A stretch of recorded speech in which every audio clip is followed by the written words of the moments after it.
Hello everybody, this is Digraj Singh Rajput. Welcome to Magnet Brains. इस video में हम लोग एक रास्ता बनाने वाले हैं क्लास 12th ज्योग्राफी के एग्जाम के लिए। जी हाँ, मुझे पता है कि आप सभी लोग बहुत परेशान हैं, मुझे पता है कि आप सभी लोग डरे हुए हैं, मुझे पता है कि आप लोग इस चीज की भी चिंता कर रहे हैं कि कम समय में हम कैसे क्लास 12th ज्योग्राफी को बांधेंगे। अब देखिए, इन सारी चीजों से ऊपर मुझे यह भी पता है कि अगर हम ठान ले तो हम कर सकते हैं। तो देखिए, 12th ज्योग्राफी जो है, आप लोगों को पहले समझना होगा कि आपका क्या सिलेबस है, ठीक है, कितनी बाउंड्रीज हैं, कितने चैप्टर हैं, किस हिसाब से हमें करना है और कितना समय बचा है हमारे पास में। फाइन। तो इस वीडियो का होल पर्पस जो है, टोटल ऑब्जेक्टिव जो है, वो यही है कि हम लोग क्या है, कम समय में मैक्सिमम आउटपुट कैसे निकाल पाएंगे, क्या प्लानिंग होने वाली है। तो इसीलिए इसे क्या दिया गया है title, master plan for 12th geography.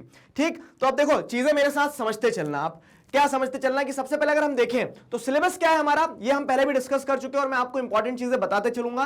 Description में सारी लिंक्स भी डलवा दूंगा ताकि क्या है, आपको एक विजन मिल जाए, एक कह सकते हैं पर्सपेक्टिव समझ में जाए कि हाँ ये करना है, किस तरह से करना है, मिलकर साथ में करेंगे। मैंने कुछ प्लान किया है आपके लिए, अगर आपके लिए प्लान किया गया है तो आपको उसमें क्या करना पड़ेगा, एक्टिवनेस दिखाना पड़ेगी। हम मिलकर करेंगे, टुगेदर वी कैन, तभी पॉसिबल हो पाएगा। ठीक है, तो अब देखिए, सबसे पहली चीज क्या है कि दो जो बुक है, तो कोर्स कंटेंट जो है टर्म 1 का सिंपल सा आपको पता है कि 35 नंबर आने वाले हैं, मतलब 35 नंबर लाना है 35 नंबर के एग्जाम में। तो 35 नंबर के एग्जाम में पूछा कहां से क्या क्या जाएगा, तो जो फंडामेंटल्स ऑफ ह्यूमन ज्योग्राफी वाली बुक है उसमें से आपका ये सिलेबस है। ठीक है, अभी बुक पे मैं मार्क कर लूंगा एक बार और। फिर उसके बाद में जो इंडिया पीपल एंड इकोनॉमी वाली बुक है, तो उसमें से आपका ये सिलेबस है और मैप वर्क है।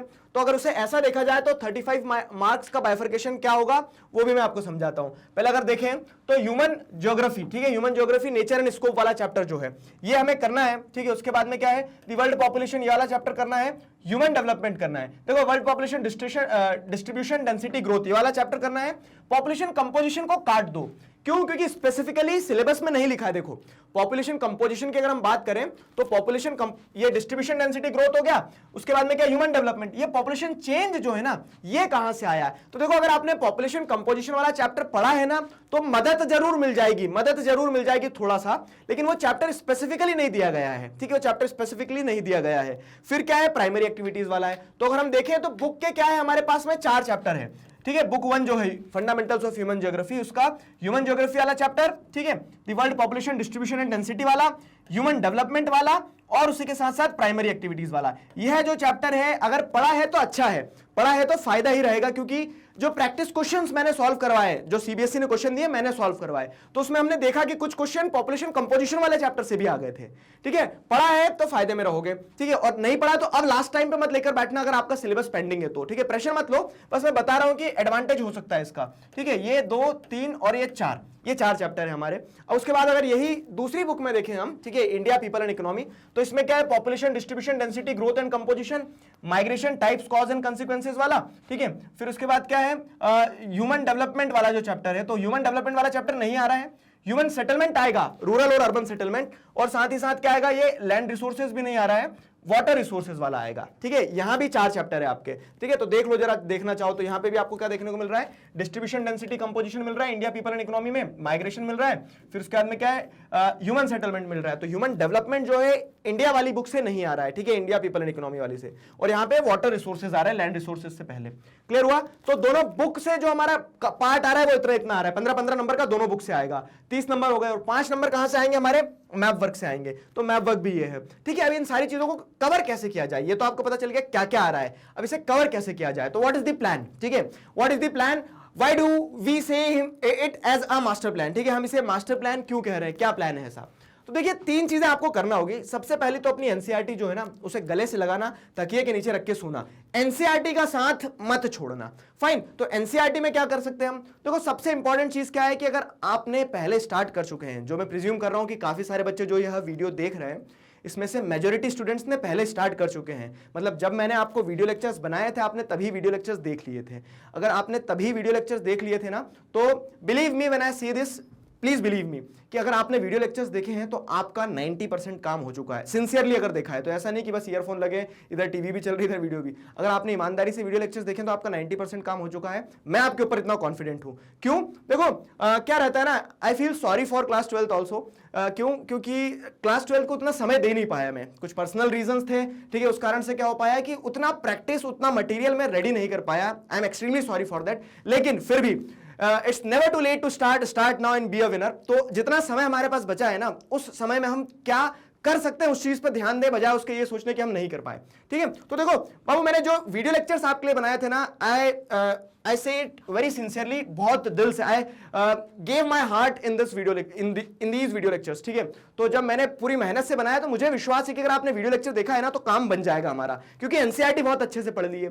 अब देखो क्या, लास्ट टाइम पे वो सारे वीडियो लेक्चर्स आप देख नहीं सकते हो, तो ये एनसीईआरटी वाले पार्ट को क्या है, आप एनसीईआरटी रीड कर लो। आपने स्कूल में कुछ पढ़ा होगा, कुछ नहीं पढ़ा होगा, रीड करने पे जितनी चीज समझ में आ रही है तो फटाफट खत्म होते जा रही है वो चीजें। उसके बाद में क्या है, उसके बाद में अगर आपका कुछ ऐसा टॉपिक है जो समझ नहीं आ रहा, तो आप सिर्फ उसका स्पेसिफिक वीडियो लेक्चर देख लो। लास्ट टाइम पे मैं ये नहीं बोलूंगा कि सारे वीडियोस देखो। ठीक है, स्मार्ट वर्क करना होगा यहाँ पे। तो अगर आपने पहले से देख लिया, वेल एंड गुड, कोई समस्या ही नहीं, फिर तो आपको क्या करना है, रिवाइज ही करना है एनसीईआरटी एक बार रीड करके। और एनसीईआरटी ऐसा भी नहीं कि पहली बार ही बस पेज पलट रहे हैं, पहली बार पेज पलटने वाला स्टंट मत करना। मैं उम्मीद करता हूं कि आपने पहले से पढ़ चुके हो एनसीईआरटी, तो एक बार एनसीईआरटी के पेजेस को फिर से रेफर करना। ठीक है, कोई अगर वीडियो लेक्चर ऐसा लग रहा है आपको, मतलब कोई ऐसा टॉपिक लग रहा है जो समझ नहीं आ रहा, तो स्पेसिफिकली उस टॉपिक का वीडियो लेक्चर देख लेना। ठीक है, और ये फ्यूजन ऑफ बोथ क्या है, फ्यूजन ऑफ बोथ वही है कि आप एनसीईआरटी पढ़ो खुद से, ठीक है, अंडरलाइन करो, आपके नोट्स बने हुए उनकी मदद लो। नोट्स कैसे बने हुए हैं, तो अगर आपने पहले वीडियो लेक्चर्स देखे या फिर आपके स्कूल से कोई नोट्स प्रोवाइड किए गए हैं, तो उन नोट्स की मदद से आप पढ़ लो। जिस टॉपिक में डाउट जा रहा है उस टॉपिक का स्पेसिफिक वीडियो लेक्चर देखना, तो ये फ्यूजन हो जाएगा कि मतलब आप पूरा टाइम, ऐसा नहीं है, क्योंकि देखो लगभग 80 से ऊपर वीडियोस है और 2-3 दिन में 4 दिन में आप पूरे 80 वीडियोस नहीं देख पाओगे, और मैं सजेस्ट भी नहीं करूंगा। यहाँ पे क्या है कि आपको प्रैक्टिस इस चीज की ज्यादा करना है लास्ट टाइम पे, तो सिलेबस कवर करने वाला पार्ट जो है, तो ये तो उम्मीद कर ही सकता हूँ कि सिलेबस कवर कर चुके हो। अगर नहीं कवर करा है तो उसका मैं आपको निंजा टेक्निक बता रहा हूं कि बुक रीड कर लेना। ठीक है, जो टॉपिक समझना है सिर्फ उसका वीडियो देख लेना, तो उससे काम बन जाएगा हमारा, एनसीईआरटी पे हमारी ग्रिप हो जाएगी एक। ठीक है, अब क्या, एनसीईआरटी पे तो ग्रिप हो ही जाएगी, ये तो आसान चीज है। उसके अलावा दूसरी चीज क्या है, दूसरी चीज ये है कि देखो एग्जाम अल्टीमेटली एमसीक्यू फॉर्मेट में आने वाला है। अगर आपने ये पार्ट में थोड़ा से कमजोर भी रह गए, लेकिन एमसीक्यूज बहुत सारे प्रैक्टिस कर लिए हैं, ठीक है, एमसीक्यूज अगर बहुत सारे प्रैक्टिस कर लिए हैं, तो उससे फायदा ये होगा कि हमें थ्योरी का उतना इन डेप्थ नॉलेज अगर नहीं भी है तो, लेकिन एमसीक्यू प्रैक्टिस करने पे कहीं ना कहीं वो एमसीक्यू वैसा या फिर थोड़ा रूप बदल के एग्जाम पेपर में आएगा, फंसेगा तो हमसे बनेगा। ठीक है, तो उस तरह से एमसीक्यूज के साथ क्या कहानी है कि practice as much as possible. कहां से प्रैक्टिस करेंगे, मैं खड़ा हूं आपके लिए। ठीक है, तो हम क्या करेंगे, अब देखो मैं वही कह रहा हूं ना कि आई फील सॉरी, क्यों, क्योंकि उतना समय नहीं दे पाया, मैं चैप्टर वाइज एमसीक्यूज नहीं बना पाया आप लोगों के लिए। लेकिन हम क्या कर सकते हैं इसमें, हम इसमें ये कर सकते हैं, बुक को कंपाइल कर देंगे। तो जो मोस्ट इंपॉर्टेंट एमसीक्यूज हैं, जिसके थ्रू क्या है, बुक 1 भी हमारी पूरी एक बार में रिवाइज हो जाए, बुक 2 भी हमारी पूरी एक बार में रिवाइज हो जाए, तो ऐसे में आपको 2 बड़े बड़े वीडियो लेक्चर्स दे दूंगा। ठीक है, तो वो वीडियो लेक्चर्स लाइव नहीं रखेंगे, कारण कि वो जैसे ही अपलोड हो जाएगा तो उसके बाद आप उसको 2x पे देखना चाहें तो 2x पे देख लो, समय बचाओ। आपके समय से ज्यादा कीमती कुछ नहीं है। ये मैं जरूर करूंगा आपके लिए, क्या कि हम बहुत सारे एमसीक्यूज आपको दे देंगे, तो उन एमसीक्यूज के थ्रू क्या हो जाएगा, ये वाली चीज पॉसिबल हो पाएगी, क्या, practice as much as possible. ठीक है, तो हम क्या करेंगे, प्रैक्टिस कर लेंगे एमसीक्यूज को। तो मैं आपको 2 लेक्चर्स दूंगा, किस चीज के, एक बुक 1 जो है फंडामेंटल्स ऑफ ह्यूमन ज्योग्राफी, उस बुक के मोस्ट इंपॉर्टेंट एमसीक्यूज कंपाइल करके दे दूंगा, और दूसरी बुक के भी मोस्ट इंपॉर्टेंट एमसीक्यूज कंपाइल करके दे दूंगा, तो सफिशिएंट एमसीक्यूज की प्रैक्टिस हो जाएगी। अब तीसरी चीज है स्मार्ट वर्क। कम समय में मैक्सिमम आउटपुट निकालना है, तो उसके लिए फॉर श्योर क्या करना पड़ेगा, स्मार्ट वर्क करना ही पड़ेगा। वो कैसे किया जाए, ठीक है, तो work according two marks, probability and predictions, मतलब कहां से कितना नंबर का आ रहा है आइडेंटिफाई करो, जहां ज्यादा नंबर का पहले सेंध वहां लगाएंगे मिलके। ठीक है, फिर क्या है, प्रोबेबिलिटी, कि हाँ प्रोबेबिलिटी ये है कि इस बुक से ये क्वेश्चंस के आने की प्रोबेबिलिटी है, उन क्वेश्चंस को पहले निपटेंगे। ठीक है, तीसरी चीज क्या है, प्रेडिक्शंस, हम प्रेडिक्ट कर सकते हैं कि यार यहां से क्वेश्चन फंसेगा। ठीक है, तो स्मार्ट वर्क में मैं आपके लिए मदद करूंगा, कुछ कस्टम वीडियोस दे दूंगा आपको, अभी बताते भी हैं कि स्मार्ट वर्क में देखो क्या करना है। सिंपल चीज है, 50 नंबर का टर्म 1 का पेपर है, 50 नंबर को बाइफरकेट करो, 15 प्रैक्टिकल के हैं, 35 क्या हैं, 35 नंबर पेपर के हैं। तो ये प्रैक्टिकल के जो मार्क्स हैं, तो मैं उम्मीद कर रहा हूं कि आप समझ गए क्या है। तो देखो प्रैक्टिकल वाला तो स्कूल टीचर के साथ ट्यूनिंग, और उसके बाद में आपकी कितनी ग्रिप थी प्रैक्टिकल वाले सब्जेक्ट मैटर पे, तो ये 15 मार्क्स जो इन्हें हम अभी के लिए हम छोड़ देते हैं। ठीक है, क्यों, क्योंकि अल्टीमेटली आपका काम हो चुका है एक तरह से देखा जाए तो। ठीक, बाकी क्या बचा है, बाकी जैसे जो देखोगे 35 मार्क्स जो बचे हैं, तो ये 35 मार्क का भी बाइफर्केशन कैसा है देखो, तो 15 नंबर बुक से आएंगे, कौन सी, बुक 1 से, 15 नंबर का बुक 2 से आएगा, और 5 नंबर का मैप वर्क से आएगा। तो बुक 1 से 15 नंबर का कैसा बाइफर्केशन है, बुक 2 से 15 नंबर का कैसा बाइफर्केशन है, और मैप वर्क का कैसा बाइफर्केशन है। तो मैप वर्क को बुक 1 में ही समाया हुआ है।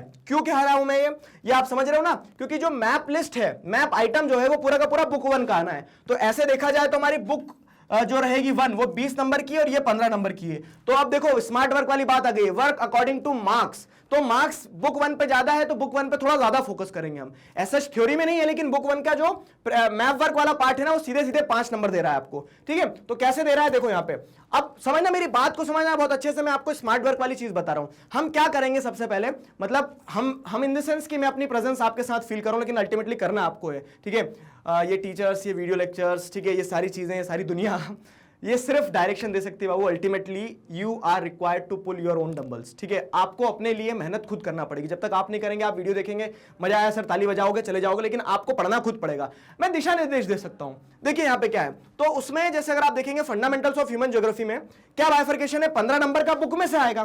तो उस 15 नंबर में से हम देख रहे हैं कि ये जो यूनिट 3 है, जिसमें प्राइमरी एक्टिविटीज वाला जो चैप्टर है, ठीक है, प्राइमरी एक्टिविटीज वाला चैप्टर 5 नंबर का पूरा पूरा आ रहा है। अब देखो यहां एक chapter human nature and scope जो चैप्टर 1 है बुक में, वो पहला चैप्टर 3 नंबर का आ रहा है, ठीक है। उसके बाद में क्या है, पॉपुलेशन डिस्ट्रीब्यूशन डेंसिटी और ह्यूमन डेवलपमेंट। तो दूसरा और चौथा नंबर का जो चैप्टर है वो दोनों मिलकर 7 क्या आ रहे हैं, मतलब हम 3.5 कह लें, ठीक है। तो यहां पे क्या है, ये भी कम नंबर के 3.5, लेकिन एक ऐसा चैप्टर है जो अपने आप में 5 नंबर का आएगा। मतलब क्या है कि सबसे पहले अगर कुछ पक्का करना है तो वो ये चैप्टर करो।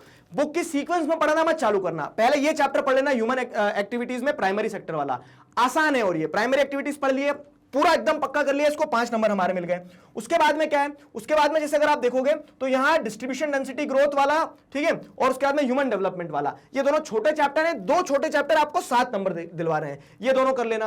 अब ये ह्यूमन ज्योग्राफी वाला जो है, तो ह्यूमन ज्योग्राफी का नेचर एंड स्कोप वाला चैप्टर 3 नंबर में आएगा। इसमें भी एरियाज आइडेंटिफाइड है, मतलब पॉसिबिलिटी और प्रेडिक्शन पे अगर काम करें तो क्या है, कुछ चार्ट है, ठीक है, पॉसिबिलिज्म, नियो डिटर्मिनिज्म, ठीक है, एनवायरमेंटल डिटर्मिनिज्म, इन सारी थ्योरीज को पढ़ लेना। तो क्या है कि ये वो जो हम बात कर रहे हैं प्रोबेबिलिटी वाला एरिया, वहां से एरिया आइडेंटिफाई करके पढ़ना।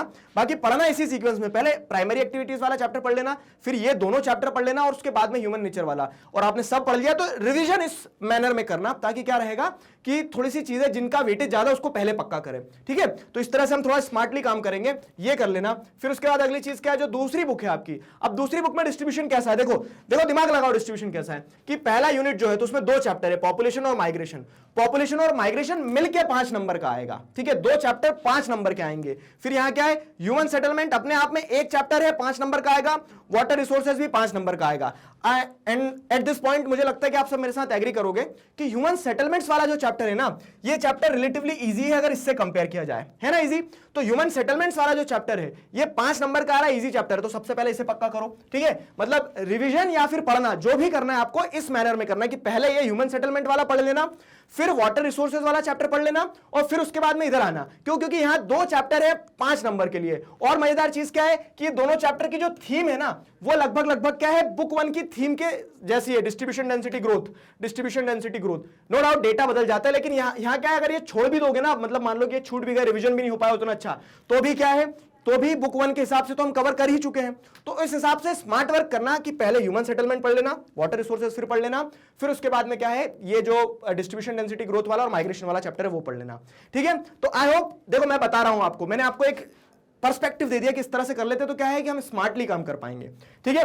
ये सीक्वेंस में काम कर लेना। अब ये तो मैंने आपको बता दिया कि काम करना क्या क्या है। अब बचा क्या, मैप वर्क। तो देखो 15 नंबर का बुक में से आ गया।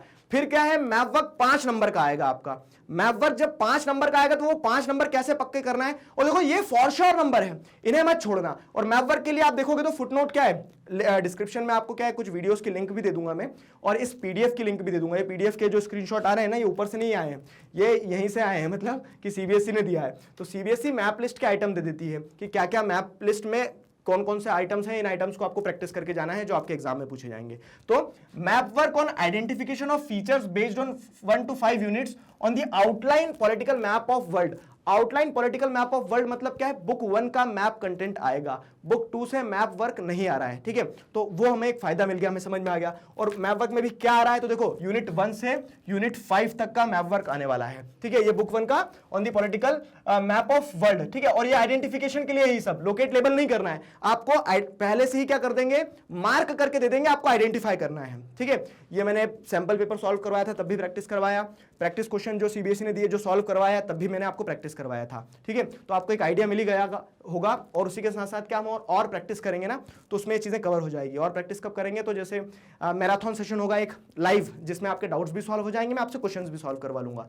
दूसरी चीज क्या है कि मैं आपको जब जो बुक्स के कंपाइल करके एमसीक्यू दूंगा तो उसमें भी कुछ क्वेश्चंस मैप वर्क के डाल दूंगा ताकि चीजें आसान हो जाए। और इन सारी चीजों से ऊपर क्या एक डेडिकेटेड वीडियो इसी चीज पे बना दूंगा मैं, किस चीज पे, कि वर्ल्ड का जो मैप आने वाला है आपका, तो ये जो जैसे यूनिट लिखे हैं कि यूनिट 1 से कुछ नहीं आना है, यूनिट 2 से क्या आना है, largest country in each continent in terms of area. तो ये हम क्या करेंगे, प्रैक्टिस कर लेंगे एक्सक्लूसिवली एक वीडियो इसी पे। तो कल परसों में आपको एक वीडियो इस पे मिल जाएगा डेडिकेटेड, तो उसकी मदद से क्या हो जाएगा, काम आसान हो जाएगा हमारा, ठीक है, उसकी मदद से हमारा काम आसान हो जाएगा। तो ये सारी चीजें हम कर लेंगे। अब जो भी इसका पूरा मैप वर्क है वो मैं आपको एक डेडिकेटेड वीडियो में कंप्लीट करवा दूंगा, उससे आप बेफिक्र रहना, ठीक है। तो हमने 15-15 बुक के हिसाब से कर लिए सिक्योर, 5 नंबर मैप वर्क के, ये तो इसमें तो कटना ही नहीं चाहिए नंबर, 5 नंबर मैप वर्क के हिसाब से कर लिए, हो गए 35। अब 35 में से 35 आओगे तो मुस्कुराओगे, नहीं मुस्कुराओगे तो मुस्कुरा दो एक बार, ठीक है। तो इस तरह से हमने क्या करा, एक थोड़ा सा रोड मैप बना लिया, फाइन, रोड मैप बना लिया। अब कुछ इंपॉर्टेंट चीजें सुनो। देखो, सबसे पहले हमें क्या पता होना चाहिए, खेल किस प्रकार का है वो पता होना चाहिए। क्रिकेट खेलना है, आप फुटबॉल के जूते पहन के चले गए कि बस हो गई तैयारी पूरी, बैट बॉल ले नहीं गए, पैड ले नहीं गए, ठीक है, तो क्या होगा, दिक्कत होगी, हेलमेट ले नहीं गए। तो उससे बेहतरीन क्या है कि आप पहले खेल को जान लो कि खेल किस प्रकार का है। अब यहाँ पे वही चीज है कि ये जो सैंपल पेपर सीबीएसई ने बहुत पहले दिया था, मैंने जिसका सोल्यूशन बनाया था और मैं उम्मीद करता हूँ काफी बच्चों ने देख भी लिया है, तो इस सोल्यूशन को एक बार जिन्होंने नहीं देखा वो देखना, तो आपको क्या समझ में आ जाएगा कि क्वेश्चंस किस टाइप के आने वाले हैं, पेपर पैटर्न किस टाइप का रहने वाला है, ठीक है। इसका लिंक आपको डिस्क्रिप्शन में मिल जाएगा। फिर क्या है, सीबीएसई ने कुछ प्रैक्टिस क्वेश्चन भी दिए, नो डाउट इनका लेवल 1 अप है, लेकिन उनके आंसर की नहीं दी थी, तो मैंने वो आंसर की दे दिए। उन क्वेश्चंस को सॉल्व करोगे तो आपको एक और आइडिया मिल जाएगा कि किस तरह के टफ से टफेस्ट क्वेश्चन पूछे जा सकते हैं, ठीक है। इस वीडियो को भी देख लेना। उसके बाद में क्या है कि जो मैंने आपको फ्यूजन की बात करी, जो मैंने वीडियो लेक्चर्स की बात करी है, तो आपको प्लेलिस्ट मिल जाएगी, पूरा मैं टर्म 1 का आपका सिलेबस कंप्लीट करवा चुका हूं, तो आप उसके थ्रू क्या कर सकते हो, वो वीडियोस देख सकते हो। अगेन आई एम रिपीटिंग, देखो मैंने जो वीडियोस बनाए हैं, आई प्रॉमिस यू, पूरा दिल उड़ेल दिया उन वीडियोस पे, ठीक है। तो उससे क्या होगा कि ये मैं कॉन्फिडेंट हूं उस चीज पे कि अगर आपने वो वीडियोस देख लिए ना, तो उससे ये रहेगा कि एनसीईआरटी की लाइंस नहीं छूटेगी, मतलब एक कॉम्प्रिहेंसिव कवरेज लेके चलेंगे हम। कवरेज हमारी कॉम्प्रिहेंसिव रहेगी तो ये मतलब कहीं ना कहीं पर्पस हमारा फुलफिल हो ही जाएगा कि हमने जब एनसीईआरटी अच्छे से पढ़ ली है, एक एक लाइन पढ़ ली है, तो फिर कहीं से पूछ लो क्या डर लगता है, बाकी एमसीक्यूज हम और प्रैक्टिस कर लेंगे, ठीक है। तो आपको जिस टॉपिक में डाउट आ रहा है, अगेन आई एम रिपीटिंग, सारे वीडियो देखने बैठोगे तो पेपर हो जाएगा, लेकिन तुम्हारे वीडियोस खत्म नहीं होंगे, लेंदी है, ठीक है। तो जिस टॉपिक में डाउट आ रहा है उसका वीडियो देख के आप अपना काम कर सकते हैं, ठीक है। एंड आई होप कि आपको आपकी जो प्रॉब्लम है उसका सोल्यूशन मिल जाएगा आपको, ठीक है। अब देखो क्या है, अब आगे क्या क्या कहानी है, आगे ये कहानी है तो मोस्ट इंपॉर्टेंट एमसीक्यूज जो है फंडामेंटल्स ऑफ ह्यूमन ज्योग्राफी के, ये आपको मिल जाएंगे। मोस्ट इंपॉर्टेंट एमसीक्यूज कंपाइल करके इंडिया पीपल एंड इकोनॉमी के भी मिल जाएंगे, ठीक है। मैप वर्क दे दूंगा टर्म 1 में जो आने वाला है, custom video on your exam, मतलब आपकी कोई समस्या है, कोई प्रॉब्लम है, ठीक है, जो मुझे लगेगा कि यार ये इंपॉर्टेंट बात है, तो वो आपको मिल जाएगा। तो अब जो आगे आने वाले दिन बचे हैं हमारे, 9 तारीख को एग्जाम है, उससे पहले जो दिन बचे हैं उन दिनों में आप देख लेना एक बार, ठीक है। चैनल पर अपडेटेड रहना, आपको ज्योग्राफी से रिलेटेड चीजें मिलती रहेगी, ठीक है। I am there for you. फिर क्या है, उसके बाद में मैराथन सेशन जो रहेगा, तो अब ये सब कुछ पढ़ने के बाद में 9 को पेपर देना है, तो 8 तारीख को मैं उम्मीद करता हूं कि 8 तारीख तक आप सब कुछ पढ़ लोगे, या आपको मटेरियल भी मिल जाएगा इतना पूरा, ठीक है। फिर रहेगा क्या हमारा कि आपके अगर कोई डाउट्स हैं, ठीक है, आपके कोई डाउट्स है और एक बार रैंडम प्रैक्टिस कर लो बस, बहुत सारे एमसीक्यूज की, तरह तरह के रंग बिरंगे, तो वो हम क्या करेंगे, मैराथन सेशन रख लेंगे एक लाइव, ठीक है, 12 बजे 8 तारीख को। तो 12 बजे दोपहर से हम क्या करेंगे, खाना वाना खा के आना दोपहर का, बैठना, तो हम क्या करेंगे, एक स्ट्रेच में 3-4 घंटों के एक सेशन में, एक मैराथन सेशन में क्या करेंगे, बहुत सारे एमसीक्यूज सॉल्व कर लेंगे और आपके डाउट सॉल्व कर देंगे। तो मैं उम्मीद करता हूं, और देखो अब आप 12th में हो, तो क्लास 10th का तो ज्यादा हैंड होल्डिंग करना पड़ती है, क्योंकि वो कह सकते हैं ना, कच्ची मिट्टी है, गिली मिट्टी है थोड़ी, तो उसे ढाला जाता है, लेकिन आप पे विश्वास है मुझे कि आप मजबूत हो थोड़ा, तो उस तरह से क्या है कि उस तरह से आप थोड़ा सा खुद एफर्ट लगाओ, and I am there for you, ठीक है, मैं आपके लिए खड़ा हूं। तो ये सारी चीजें मैं आपको दे दूंगा, और डाउट सॉल्विंग सेशन में अगर कोई समस्या रहती है तो उसे हम डिस्कस कर ही लेंगे उस तरह से, ठीक है। तो ये भैया हमारा पूरा क्या है, ये हमने पूरा मैदान तैयार कर लिया है। आई होप आप इसे फॉलो करोगे, और जब फॉलो करोगे तो रिग्रेट नहीं करोगे, 9 तारीख को जब एग्जाम देकर बाहर निकलोगे तो मुस्कुराते हुए निकलोगे, ये मेरा आपसे प्रॉमिस है, ठीक है। तो मिलकर मेहनत करते हैं, ठीक है, जम के मेहनत करते हैं। अभी के लिए signing off with this, together we can, we will, thank you very much.